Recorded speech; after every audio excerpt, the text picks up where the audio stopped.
Au sommaire de ce 13h, le désarroi des producteurs et revendeurs des produits de contre-saison. Pommes de terre chez preneurs à Waïguia et à Diabo, les oignons pourrissent sur les étals, méventes du fait des mesures restrictives contre le coronavirus. Le Covid-19 a aussi pris en otage le secteur artistique et culturel. Nous irons à la rencontre de certains artistes de la diaspora. Plus de concerts et de festivals, rien ne marche. Vous les entendrez, ils sont restés bloqués au Burkina car coronavirus oblige.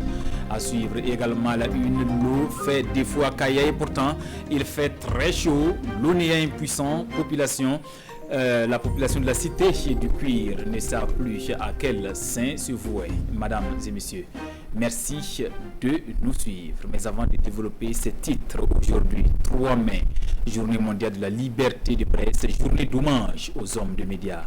Dans son adresse, le ministre de la Communication salue la résilience, la responsabilité et le professionnalisme qui ont prévalu dans la gestion de l'information sur les faits majeurs de la vie de la nation, à savoir le terrorisme, l'extrémisme violent, les déplacés internes et la maladie à coronavirus.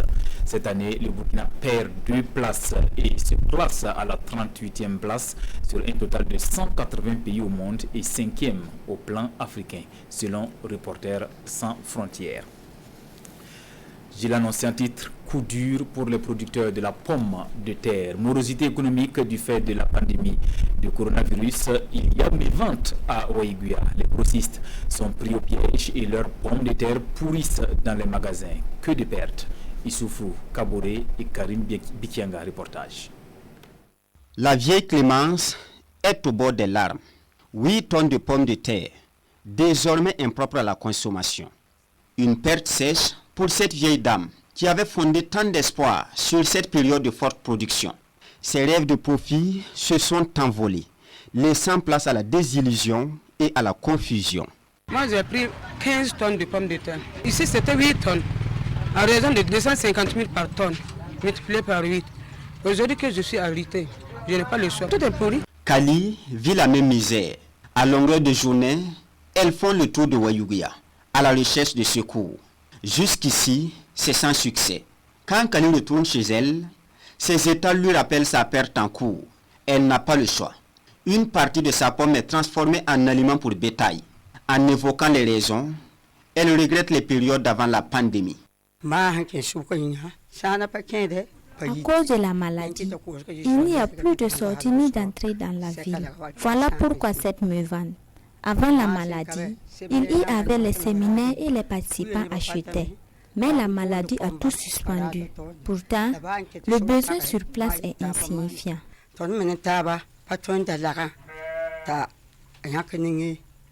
Comme ces vieilles dames, tous les grossistes de la pomme de terre sont éprouvés par la mévente à cause des mesures restrictives contre la maladie à coronavirus. Pour elles, c'est un cas de force majeure. Mais les maraîchers auprès desquels elles se sont approvisionnées ne l'entendent pas de cette oreille. Depuis son périmètre maraîcher, Ousmane campe sur sa position. Son argent ou rien.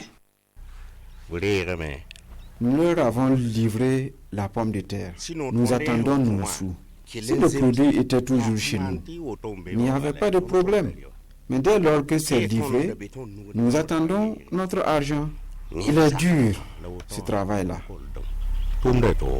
Les producteurs prennent crédit dans les caisses pour travailler, venir nous donner. Et nous, on vend, on leur redonne et ils ne peuvent pas payer la caisse. Présentement, il est l'heure de payer leur crédit. Et présentement, notre pomme de terre, tout est pourri. Je n'ai pas les moyens pour les gérer. J'ai commencé à payer, mais les restes, je n'ai pas pu payer. Ce que je n'ai pas pu payer, ça vaut 3 millions et quelques.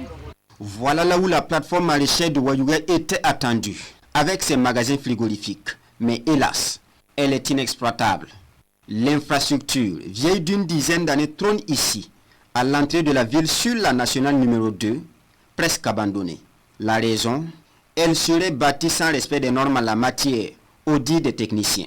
En attendant, pour Kali et Clémence, l'équation est sans solution.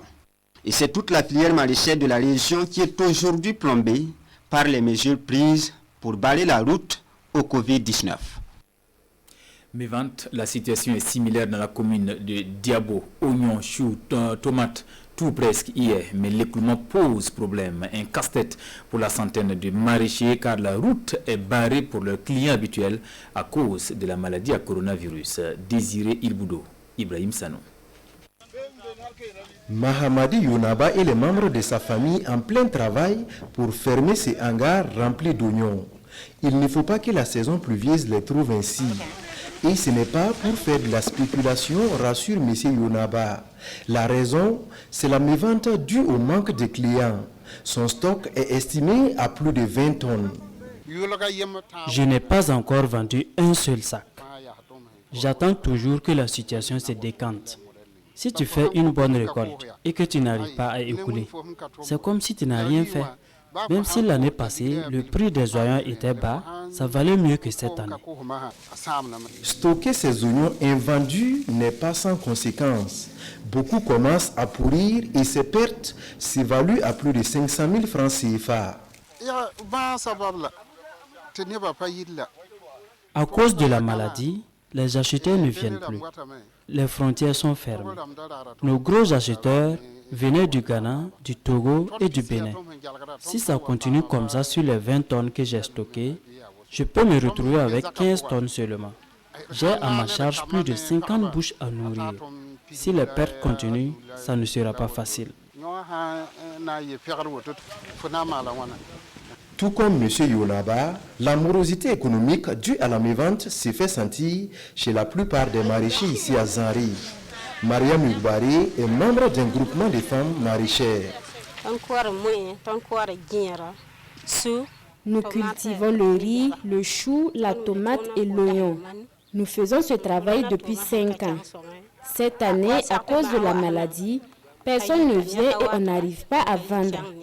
Nos clients venaient de Tibga, Tilonti et des alentours. Nous aussi, on partait vendre dans les marchés de Fada et de Gungai.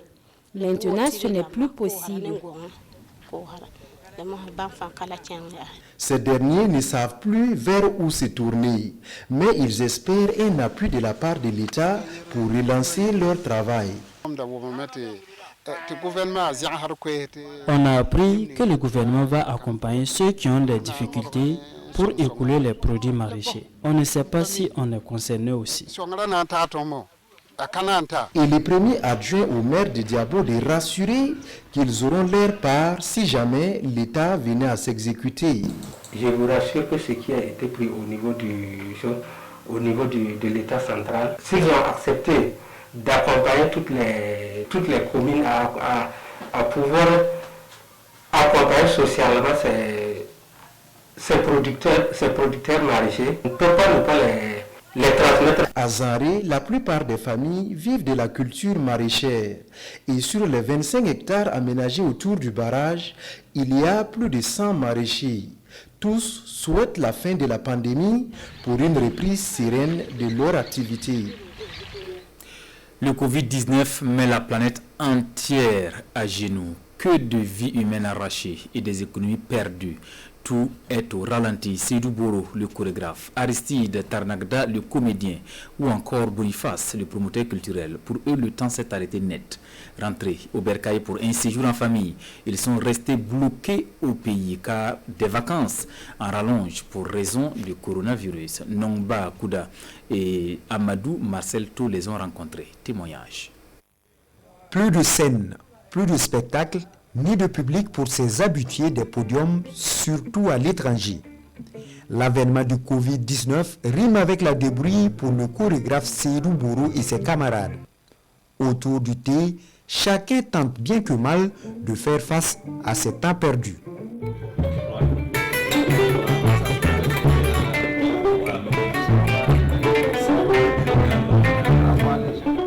Et c'est vrai que la situation fait qu'il n'y a rien qui bouge, donc voilà, je suis confiné comme tout le monde. Dans le quotidien, c'est quand même très difficile.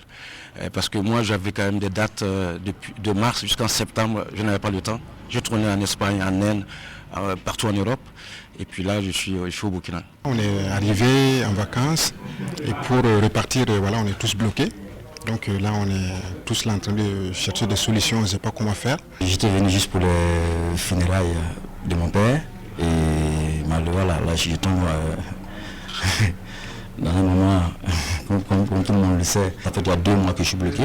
Et là, j'essaie encore de... Aujourd'hui, j'appelle Air France. On me dit encore que nous allons encore reporter jusqu'à mi-juin. Alors que là, je suis logé à l'hôtel. C'est moi qui paye mon hôtel. J'étais venu pour 1 mois. J'ai payé ce mois. Maintenant, il faut encore payer pour le mois de mai. Tout le mois de mai. Et là, si tu n'as pas d'entrée... Moi, je ne sais même pas si l'année prochaine, je ferai le festival Rendez-vous chez nous. Voilà. Parce que nos événements sont accompagnés par des structures à l'international et ces structures ne vont pas pouvoir se réveiller d'aussitôt. Un grand manque à gagner donc pour ces artistes musiciens, danseurs et chorégraphes, surtout dans la promotion de la culture burkinabé.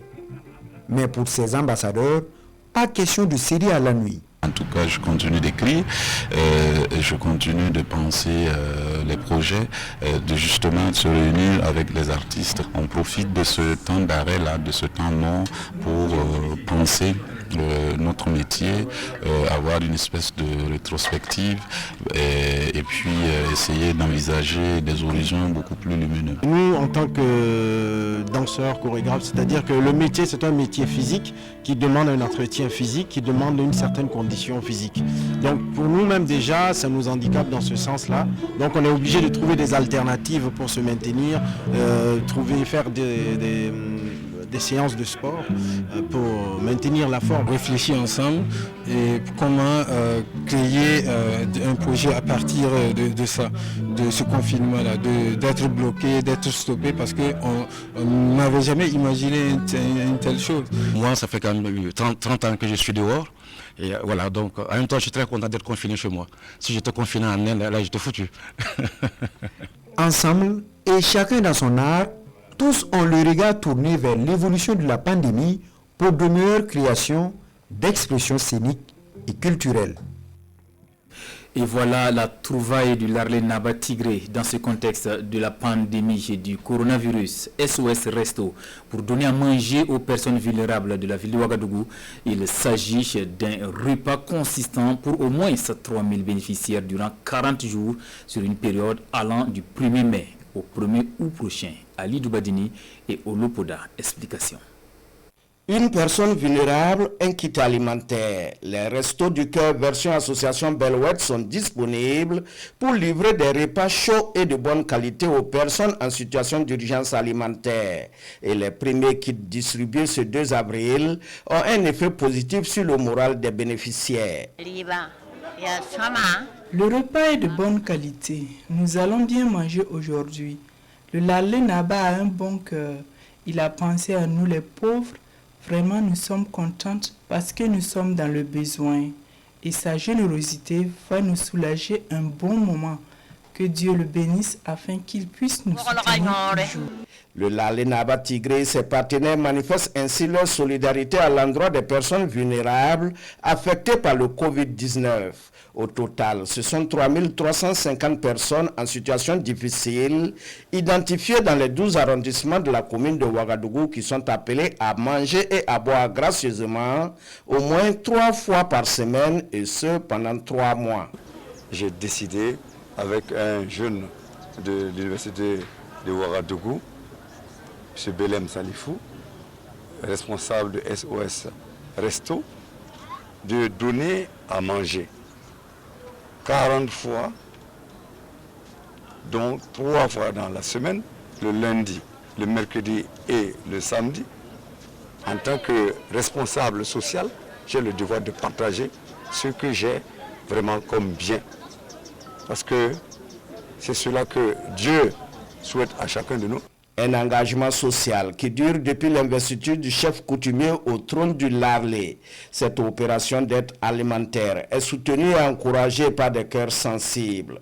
Au terme de cette distribution de repas, ce sont 11 tonnes de riz, 7 tonnes de moukbine, 4 tonnes de couscous et autres produits qui seront mobilisés pour améliorer la situation de vie précaire de ces bénéficiaires. Du riz et du niébé d'une valeur de 14 millions de francs CFA, c'est la manifestation de solidarité de Coris Banque Internationale aux déplacés internes de Dori et de Guibo dans le Sahel. L'entreprise parle de responsabilité sociale pour mettre à ses clients désemparés, pour permettre à ses clients désemparés de joindre les deux bouts. Ibrahim Kagone, Pini Denyano. L'institution Coris Bank International, au chevet des déplacés internes de Dori et de Guibo, du niébé, du riz d'une valeur de 14 millions de francs CFA pour soulager un tant soit peu la souffrance de cette frange de la population. Ainsi donc, l'institution se veut être en phase avec sa responsabilité sociétale. La remise de dons d'aujourd'hui constitue une première parmi d'autres remises qui seront progressivement effectuées, notamment dans les villes de Kaya, Kongoussi et Fada. Ce qui concerne la région du Sahel, c'est Dori et Guibo qui sont retenus à cause du fait que ce sont ces principales villes-là qui accueillent ces personnes déplacées et vulnérables. Au total, ce sont 100 tonnes de vivres d'une valeur de 35 millions qui seront répartis dans toutes ces localités-là. Et pour Dori et Guibo, la valeur globale de ces vivres est estimée à 14 millions. Le gouverneur de la région du Sahel, tout en remerciant l'institution, affirme que des moyens seront mis en œuvre pour que le don atteigne qui de droit. Voilà une banque privée qui est supposée faire de l'argent, mais qui a pensé que pour qu'elle ait de l'argent de ses clients-là, il faut que ses clients soient vivants. Il faut que ses clients surmontent certaines épreuves, que ses clients puissent avoir des ressources pour les mettre en banque. Donc, nous avons reçu de Coris Bank un lot de sacs de riz et de sacs de haricots qui sont destinés à la commune de Dori et à celle de Djibo. Nous allons nous empresser de trouver les moyens le plus rapidement possible pour que ces dons-là parviennent à leurs destinataires. François Bazier, chef d'agent de Dori, représentant la direction générale de Coris Bank, invite la population du Sahel au respect strict des gestes barrières et le lavage des mains. Des bonnes manières, selon lui, qui pourraient éviter la contagion de la maladie à coronavirus. Le geste de Simaf Burkinava à l'endroit des personnes nécessiteuses de l'arrondissement 4 de la ville de Ouagadougou, essentiellement des vivres pour soutenir ces personnes, ces populations en détresse. La valeur du don est estimée à 5 millions de francs CFA. Roger Kam, Estelle Judith Assogba. Simaf Burkina renouvelle sa solidarité à l'endroit des peuples burkinabés en moins d'une semaine. Après avoir offert 20 millions de francs CFA au ministère de la Santé pour son apport dans la caillon du Covid-19, la société de cimenterie remet ici au maire de l'arrondissement 4 des produits alimentaires destinés aux populations vulnérables. C'est à la suite donc de cette initiative que nous avons jugé nécessaire de nous adresser également aux populations les plus vulnérables. Il n'y a pas autre structure mieux indiquée que Monsieur le maire à travers son arrondissement et toutes les structures organisées autour de son autorité pour que l'action que nous sommes en train de mener puisse arriver aux bénéficiaires. D'une valeur de 5 millions de nos francs, ce don est composé de riz, de l'huile et de tomates. Le maire de l'arrondissement 4 prend ici l'engagement que ces produits seront distribués dans la transparence. Nous allons travailler avec le service social, les structures associatives, les autorités coutumières. Vous le savez très bien, déjà dans le cadre de notre programme, nous avons eu à appuyer les populations déplacées au sein de notre arrondissement et également ces personnes-là ne seront pas aussi en reste. Nous ferons en sorte que ça puisse parvenir aux concernés et nous allons en retour transmettre la situation à la direction de CIMAF. Le choix de CIMAF Burkina s'est porté sur l'arrondissement 4 pour la seule raison que l'usine y est implantée. Après Ouagadougou, ce sera le tour de l'arrondissement 2 de Bobo-Dioulasso de recevoir le soutien de CIMAF Burkina. Dans le registre religion, l'association des élèves et étudiants musulmans du Burkina sème les graines de la solidarité dans les cœurs des Burkinabés en ce mois béni de Ramadan. 11e du genre, cette semaine nationale de la solidarité islamique se tient depuis vendredi 1er mai. Les dons collectés sont destinés aux personnes vulnérables. Précision de Kwale Nebié et Issia Kanana. Une séance de lecture du Coran. Le temps est ainsi donné à cette 11e édition de la Semaine nationale de la solidarité islamique, initiée par l'Association des élèves et étudiants musulmans au Burkina, AUMB. Une semaine qui consiste à une collecte de dons en nature ou en espèces pour venir en aide aux personnes vulnérables. Nous avons essayé de nous adapter aux réalités actuelles. Donc les collectes vont se faire essentiellement en dons en nature, c'est-à-dire les vivres, également ce qui est don en espèces également. Et à l'issue de cela, il y a des militants même de l'association, des sympathisants, des fidèles de nos mosquées qui sont dans des difficultés que nous allons identifier et faire de telle sorte que ces gens puissent bénéficier de cet accompagnement. La solidarité, une solution à la crise humanitaire. C'est donc le thème de cette édition. Une thématique bien à propos au regard du contexte national marqué par la pandémie du Covid-19. Il n'y a que la solidarité en ce moment qui peut vraiment permettre de leur venir en aide. Et en tant que musulman, ça c'est un devoir, c'est une exigence même de la foi. La spiritualité ne peut pas se contenter seulement des prières. Voilà, il faut des actions. Celui qui aime Dieu doit pouvoir se départir de ce qu'il a, du superflu qu'il a, du surplus qu'il a, pour venir en aide à ses semblables. Cette semaine nationale de la solidarité islamique se déroule du 1er au 7 mai. Et chacun est invité à laisser parler son corps et à témoigner sa compassion face aux plus nécessiteux. Autre point de l'actualité, la pénurie d'eau persiste dans la cité du Cuir. Une véritable préoccupation pour les populations de Kaya, surtout en ces périodes de forte chaleur. Un malaise pour l'Office national de l'eau et de l'assainissement ONEA Kaya qui peine à satisfaire ses abonnés. Pascal Tapsoba, Amadou Ouedraogo et Jacques Ouedraogo, reportage. Impossible de voir de l'eau couler du robinet de Madame Kinda dans la journée. Cette dame, logée au secteur 4 de Kaya, dit être dans cette situation depuis 2016.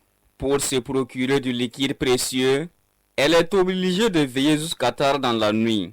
Elles sont nombreuses, des femmes qui vivent le même calvaire. Tout dernièrement, on a fait presque un mois sans eau. Quand ça va venir également, c'est la nuit, de 2h à 5h du matin. Donc quand tu te lèves après 5h sur le matin, tu n'as plus d'eau. Nous avons 26 bidons. Et il y a une barrique ici, il y a une barrique également qui est dedans. Là. Donc quand l'eau vient, nous remplissons tout. Bon, mais comme ça dure avant de venir, souvent ça finit avant qu'on ait l'eau. Donc on est obligé d'acheter l'eau pour pouvoir vivre en attendant que l'eau ne revienne encore. Pourtant, la ville de Kaya est alimentée par le lac Dem d'une capacité de plus de 13 millions de mètres cubes. À l'Office national de l'eau et de l'assainissement ONEA, plusieurs raisons expliquent le manque d'eau dans la cité du Cuir. On a des zones qui sont très élevées, qui ont à peu près les mêmes codes que les châteaux. Si on veut atteindre les zones plus hautes, ça veut dire qu'il faut prendre plus de temps. Prendre plus de temps, ça veut dire qu'il y a beaucoup de zones qui vont encore attendre. Entre les châteaux et ces zones-là, il y a encore beaucoup de difficultés. Puis il y a beaucoup de consommateurs au milieu, il y a beaucoup d'obstacles. Ça fait que pour les atteindre, ça veut dire qu'on a besoin de prendre beaucoup plus de temps dans ces zones. Face à la persistance de ce phénomène, les femmes ont été contraintes d'aller au gouvernorat du Centre-Nord. Munies de bidons vides, ce qui leur sert à puiser de l'eau, elles sont venues livrer un message au gouverneur de la région. Nous sommes là ce matin, c'est pour traduire notre cri de cœur à monsieur le gouverneur, parce que depuis plusieurs mois, nous n'avons pas de l'eau potable dans nos familles.